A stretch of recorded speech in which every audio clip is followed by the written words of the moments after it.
العالمين والصلاة والسلام على أشرف الأنبياء والمرسلين وعلى آله وأصحابه أجمعين أما بعد فأعوذ بالله من الشيطان الرجيم بسم الله الرحمن الرحيم فبما رحمة من الله لنت لهم ولو كنت فظا غليظ القلب لانفضوا من حولك فاعف عنهم واستغفر لهم وشاورهم في الأمر فإذا عزمت فتوكل على الله إن الله يحب المتوكلين صدق الله العظيم. My dearest, my most respected, my most honored elders, beloved brothers, sisters in Islam, Assalamu alaikum wa rahmatullahi wa barakatuh.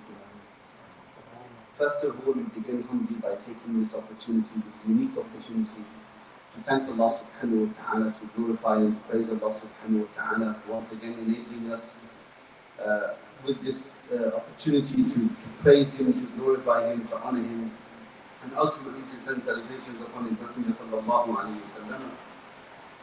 And we pray that Allah Azza wa Jalla will continue to facilitate these kinds of opportunities for us in the future, inshaAllah. The topic of today's khutbah is humour, lightheartedness in Islam, the general demeanour of the Prophet sallallahu alaihi wasallam, the general countenance of the Prophet alayhi salatu wasalam, which was one of cheerfulness, joy, lightheartedness. The Prophet sallallahu alaihi wasallam, despite being a nadhir, a warner, and someone who was trying to inform us of our levels of taqwa, that they should increase, our God consciousness. And when you have God consciousness, naturally it results in you becoming a little bit more serious. But the Prophet sallallahu alaihi wasallam, at the same time, the ahadith mentioned, كان رسول الله صلى الله عليه وسلم بساما ضحاكا. The Prophet sallallahu alaihi wasallam was the most smiling individual. He smiled the most. He had a joyful countenance. And this is incredibly important. And the reason why I wish to discuss this is because it's some holidays now, and alhamdulillah we have our children. And often I get asked the question, why is it that the deen, the religion has become so rigid? Why is there rigidity within our tradition? Why is it that people are so serious when discussing the faith? Why is it that those individuals in charge of spreading the faith, the mudda'iyah, is one of a very serious, a gloomy outlook and countenance? And this is something which is completely contrary to the sunnah of the Prophet sallallahu alaihi wasallam. Allah Azza wa Jalla states in the Quran, فَبِمَا رَحْمَةٍ مِّنَ اللَّهِ لِنْتَ لَهُمْ. And with the mercy of Allah subhanahu wa ta'ala, لِنْتَ لَهُمْ. You are lenient towards them. You are good with them, you are kind with them. وَلَوْ كُنْتَ فَضًّا غَلِيظَ الْقَلْبِ لَانْفَضُّوا مِنْ حَوْلِكَ. And if you were harsh in heart and severe in your speech, لَانْفَضُّوا مِنْ حَوْلِكَ, they would have disbanded from you. They would have run away from you. So the Prophet ﷺ was had a cheerful countenance. People enjoyed being in his company. People weren't constantly afraid when they were with the Prophet ﷺ. He was always smiling, and naturally that made them smile. And this comes from the Prophet ﷺ's gentle nature. The Prophet ﷺ, he said, he once stated, إِنَّ اللَّهَ رَفِيقٌ وَيُحِبُّ الرِّفْقَ فِي الْأَمْرِ كُلِّهِ. That indeed Allah subhanahu wa ta'ala is rafiq. Allah is gentle. وَيُحِبُّ الرِّفْقَ فِي الْأَمْرِ كُلِّهِ. And He loves gentleness in all things. Once he came across Sayyidah Aisha radiallahu ta'ala anha, and he said to Aisha, Ya Aisha, irfuqi فَإِنَّ الرِّفْقَ لَمْ يَكُنْ فِي شَيْءٍ قَطْرٍ إِلَّا ذَانَ.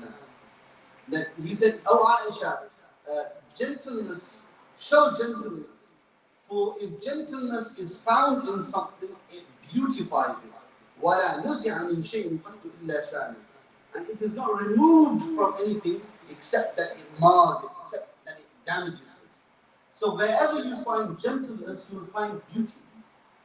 Wherever you find this joyfulness, you will find beauty. And essentially, beauty is one of the characteristics of Allah subhanahu wa ta'ala. So humor and smiling complement one another. They're beautiful characteristics. They are inseparable. Muslims, all of us, were instructed to follow in the teachings of our beloved Prophet sallallahu alaihi wasallam.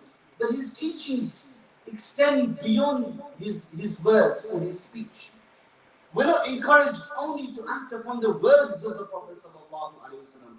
We're encouraged to follow in his footsteps, to act on his character, to internalize his character and his personality, so that we can improve as human beings, because he was a perfect manifestation of the human being that he was. The Prophet sallallahu alaihi wasallam, he didn't say that I've come to teach you good manners. He said, that I've been sent to perfect good character. Good character. I've sent as a perfect manifestation of good character, so that you can learn from the best. You can be inspired by the best.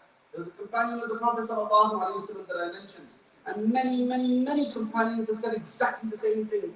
We have never seen anyone more smile. We have never seen anyone who smiled more than the Prophet sallallahu alaihi wasallam.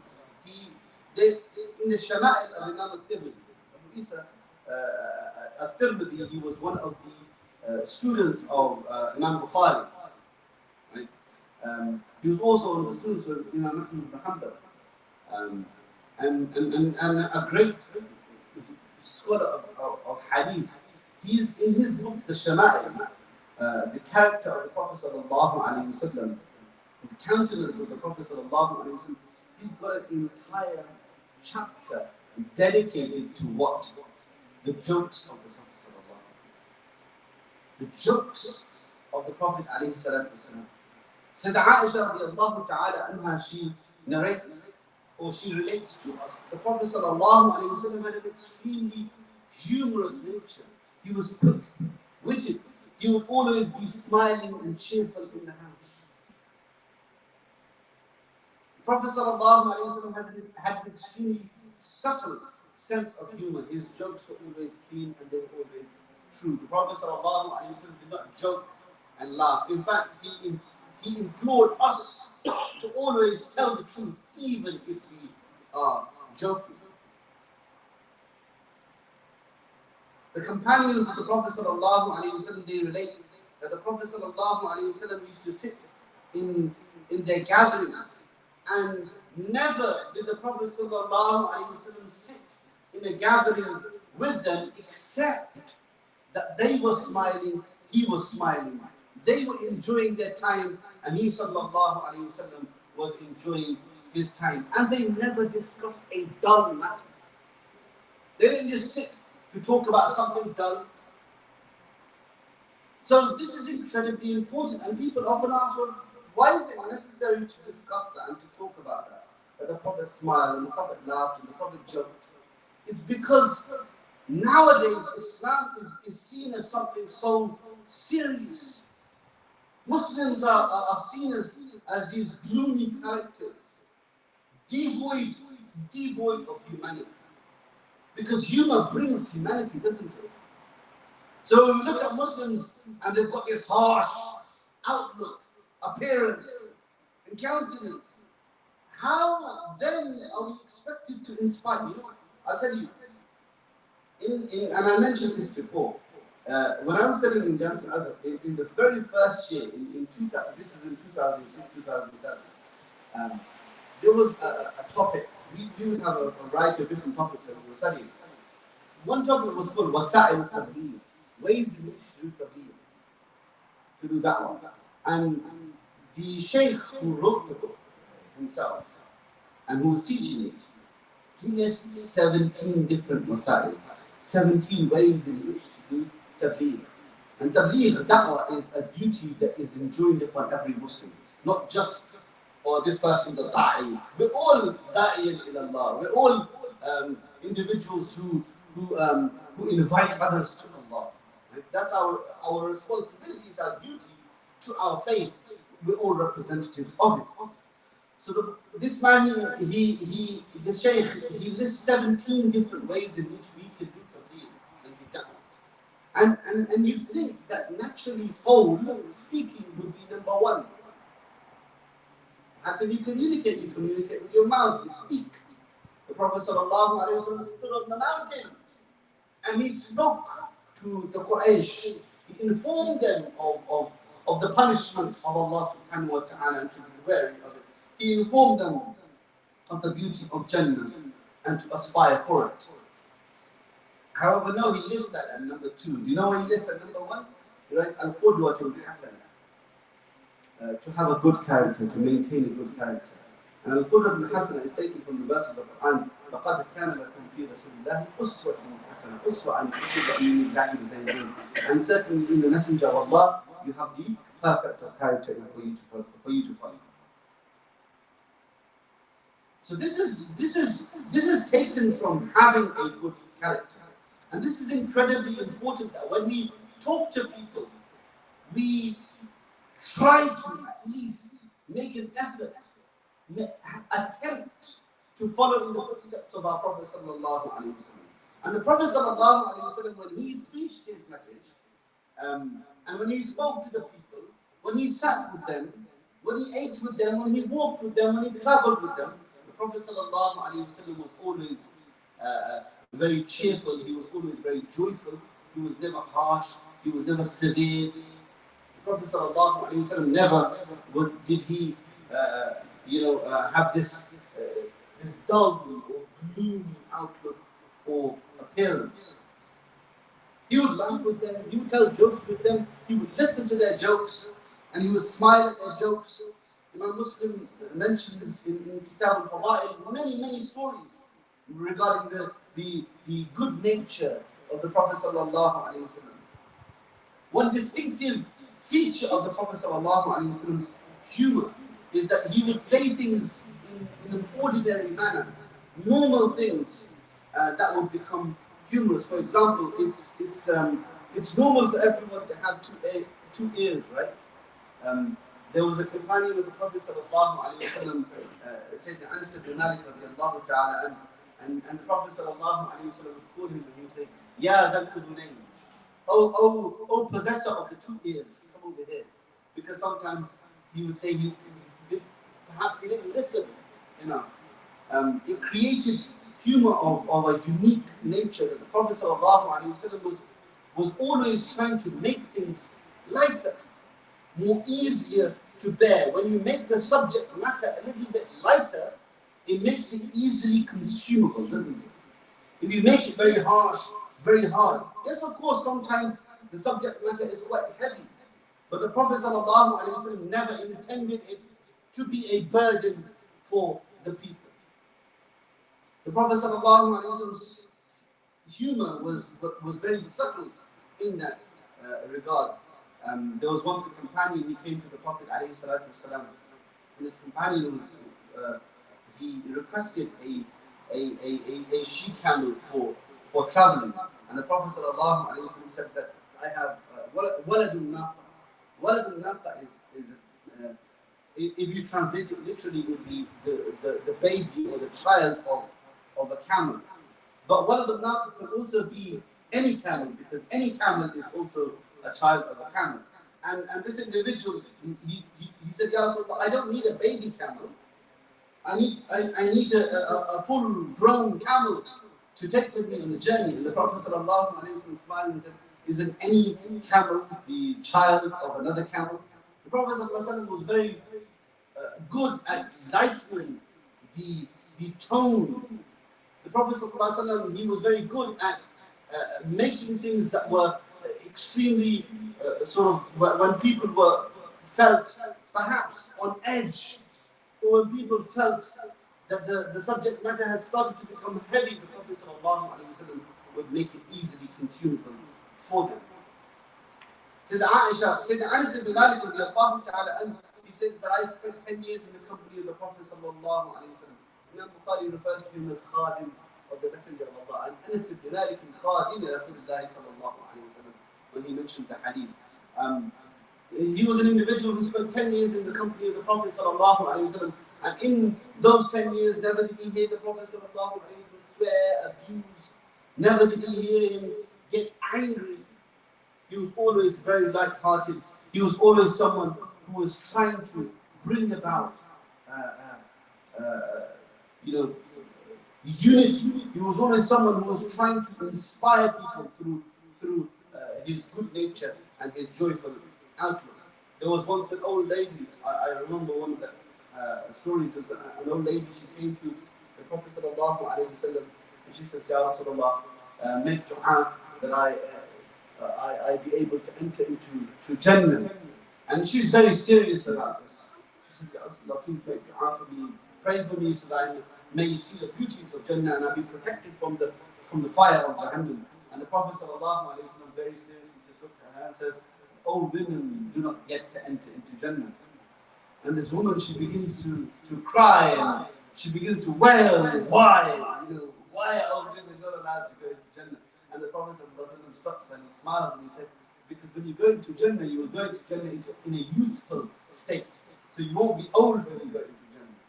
So the Prophet ﷺ had this unique style of and you see that the beauty of that is that the Prophet ﷺ would have simply said, "Oh, inshallah, you will go into Jannah."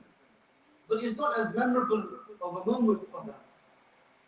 It did not create that much of a joy in her as it created when the Prophet ﷺ said, "No.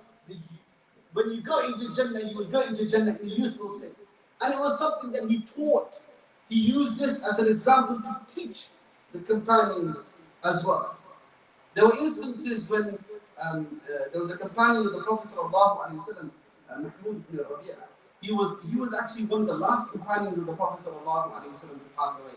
He was very young when the Prophet ﷺ was towards the end of his life.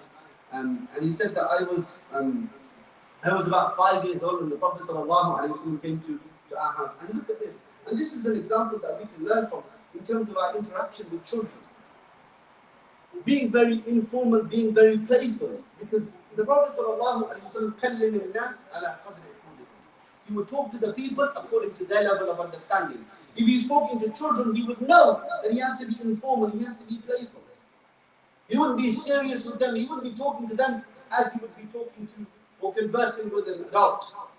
Likewise, he wouldn't talk to adults in the same way that he would talk to children. It wouldn't make sense. This companion of the Prophet ﷺ, he said, I was about 5 years old when the Prophet ﷺ came to our house and he drank some water and he looked into my direction and he squirted some water into my direction. Very playfully. The simple things that the Prophet ﷺ used to do to lighten the mood. Just to bring about joy. And you see, subhanAllah, these instances, when they would happen, when they would occur, they would become far more memorable. Now that visit to his home, this little child's home, would not have been memorable had it not been for that incident the Prophet ﷺ made memorable. And this is why we can talk about it today. Sayyidina Suhaib, we talk about this companion. I spoke about him a couple of weeks ago. Sayyidina Suhaib, who's a Rumi, he wasn't actually Rumi. He was actually born in Mecca, and he was, as a young child, in the Arab world, and as a young child he was taken to the Roman Empire, where he was sold into slavery. Later he escaped and he came to Mecca. He became a great tajir, a great trader and businessman in Mecca. This individual, he's with the Prophet ﷺ. This is later on in Medina, and he's become very ill.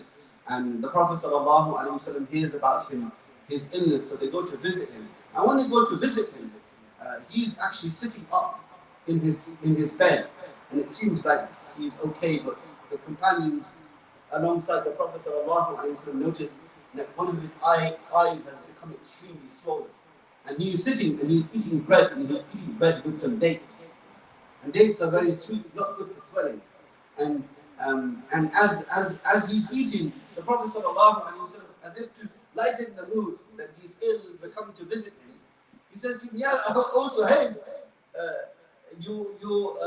you're eating, you should be very careful in terms of eating dates when your eye is swollen. And this is the nature of the companions of the Prophet ﷺ. When the Prophet was light-hearted towards them, and when they noticed this character of the Prophet ﷺ, they would be light-hearted back towards the Prophet ﷺ. He said, Ya Rasulullah, I'm eating from the side of my good eye. He said, don't worry, I'm eating the dates on the side of my good eye. We know of the companion of the Prophet ﷺ, and I'm going to breeze through this very quickly. Who here has heard of the companion Nu'ayman ibn Amr radiyallahu ta'ala anhu? Nu'ayman ibn Amr radiyallahu ta'ala anhu, he's a companion who not much about him is known. What we do know of him is that he was an extremely lovable companion of the Prophet ﷺ. He fought in the battles of Badr, in Uhud, in Khandaq. He was one of the earliest, he was from the Banu Najjar clan from the Muhajirun. Banu Najjar clan from among the Muhajirun. From among the Ansar in Medina. And he married, in fact, he married the daughter of, or the sister of, the sister of Sayyidina Abdul Rahman ibn Auf, who was from the Heavenly 10 companions. And he was actually, among the companions of the Prophet ﷺ, he was extremely well known. He had a problem, and his problem is much like the problems that we have. Sometimes we look at each other and say, oh well, this brother, this individual, he engages in a haram act. Therefore, we must have nothing to do with this individual. This is a companion of the Prophet ﷺ. After the prohibition of alcohol, Nu'ayman had a problem. He was addicted to alcohol, and he drank, and he was flogged for it. He was lashed for it. A second time he drank again, and he was flogged, he was lashed. On the third time he drank, the Prophet ﷺ became extremely upset because of his love that he had for this companion Nu'ayman ibn Amr. And Sayyidina Umar radiallahu ta'ala anhu, he became angry, and he said, La'natullahi alayhi. He says to him, may the curse of Allah be upon you. Look at what you're doing to the Messenger of Allah sallallahu alayhi wa sallam. And the Prophet sallallahu alayhi wa sallam said, La ta'la'an, wa la ta'la'anu. Do not curse him, فَإِنَّهُ يُحِبُّ اللَّهَ وَرَسُولَهُ. For indeed he loves Allah and His Messenger. And that was the catalyst for change in the heart of Nu'ayman. But after all of this, this is what the Prophet sallallahu alayhi wa sallam backed me. The Prophet sallallahu alayhi wa sallam, he still has this to say about him: do not curse him. While he feels he is curse worthy himself, the Prophet sallallahu alayhi wa sallam is stopping the companions from cursing him. And that was a catalyst for change, that he never touched a drop of alcohol ever. In Isaba fi Tamyiz al-Sahaba of Ibn Hajar al-Asqalani, and many of the books of the biographies of companions, Ibn Hajar records a few stories with regards to him, and among those stories, humorous. The Prophet, his job was to make the Prophet sallallahu alaihi wasallam smile. He was what we would term as someone who would like to play pranks, someone who was a bit of a practical joker, as we would term, in the most respectful way for the companions of the Prophet sallallahu alaihi wasallam. And I remember some of the stories that the Prophet, he was not a rich man. He didn't have a lot of wealth. Once he went into the marketplace and he saw this new sweet dish that had arrived from a different land, and he saw the sweet dish, and he doesn't think to himself, you know what, this looks tasty, this looks nice, I want to try it. The companions always give preference to the Prophet sallallahu alaihi wasallam over themselves, and he thinks himself, you know what, the Prophet would enjoy this so much. He would love this sweet dish. So he said to the man, how much is it? The man said, this much. And he said, okay, you'll get the money later. I'll take the dish now. So he gives him the dish. No, Imam's not running away. He's from Medina himself. So he takes the dish and he goes to the Prophet ﷺ and he gives it to him. Ya Rasulullah, this is my gift to you. And the Prophet ﷺ, as is his sunnah, he would eat a little and then he would give it to the companions that were with him, and they would all partake in that dish until everybody enjoyed it. Everything was fine. They leave. A few days later, the man comes to Nu'ayman and said, Nu'ayman, that sweet dish, you owe me money for. You need to pay me. And he said, but I'm not the one who ate it. He said, no, but you're the one who took it from me. He said, listen, it doesn't matter if I took it from you, if I physically took the dish from you. The one who ate it was the Prophet sallallahu alaihi wasallam. If you want the money, then go to him. So the man goes to the Prophet sallallahu alaihi wasallam and said, Ya Rasulullah, this is what happened and this is what Nu'ayman. And the Prophet sallallahu alaihi wasallam calls Nu'ayman and said, Nu'ayman, didn't you give me this sweet dish as a gift? He said, Ya Rasulullah, I just went to the marketplace and I saw sweet dish. And I thought that the Prophet sallallahu alaihi wasallam would want this. He would like to do this. Payment is between you and Allah. I don't know nothing about the payment. I just saw a sweet dish that I thought that you would like. And the Prophet, this made the Prophet sallallahu alaihi wasallam smile. He smiled and he paid the man. He paid the man his debt. There was once a time, I think I'll leave it at this one. There was once a time he was doing one of the ma'akat, one of the expeditions. And during this particular expedition, it was led by Sayyidina Abu Bakr radiallahu ta'ala, and he had to split off and split away and go somewhere else. And as he did so, he left a group of companions there at the place that they were going to camp out. And he said to them, we'll be back at this time, by this salah time, and then when we get there, we'll eat together when we come back. So he leaves. He appoints a Amir, and the Amir is there in charge now of the food and the provisions, and they're waiting for Sayyidina Abu Bakr and his riders to come back, and then they will eat together. And it starts to get late. Nu'ayman is part of that group. He says to the Amir, let's eat. The Amir says, no, we have to wait for Abu Bakr to come back. He said, listen, but Abu Bakr, obviously for some reason, him and the riders have been delayed. He would not want us to starve. So let's eat. When they get here, then they will eat. He said, no. He's an Amir. He said, I'm being appointed as an Amir by Abu Bakr. He said, no. Abu Bakr said, well, we will come back, then we will eat. So I'm going to wait for him, even if they end up coming by nightfall. We're going to wait for Abu Bakr to come back. Then we're going to eat. Nu'ayman says, he's hungry. Nu'ayman looks around and he notices that there's a slave caravan passing through. And he hatches a plan immediately. He goes up to the slave caravan and he says, listen, are you looking for a slave? He said, well, we're always looking for a slave. He said, okay, I've got a slave for you. Very, very insolent man. Okay? The problem is, he's very strong. You're going to have to take 2 or 3 strong people with you. They said, no problem. We've got that. And when you grab hold of him, he's going to say, I'm not a slave, but by Allah, he's a liar. Right? He's lying to you. So the slave traders say, no problem, leave this to us. So they go and they get hold of Amir. And the Amir said, I'm free. I'm free. And the slave traders say, your master told us that you would say this. And they take him. And during that whole duration, Sayyidina Nu'ayman, he's very stone-faced, doesn't give anything away. And as they are about to lock him into the cage and take him away, that's when Sayyidina Abu Bakr returns. And when he returns, in amongst this commotion, he finds out what's happening, and he pays them back the money that Nu'ayman had taken from them for the slaves.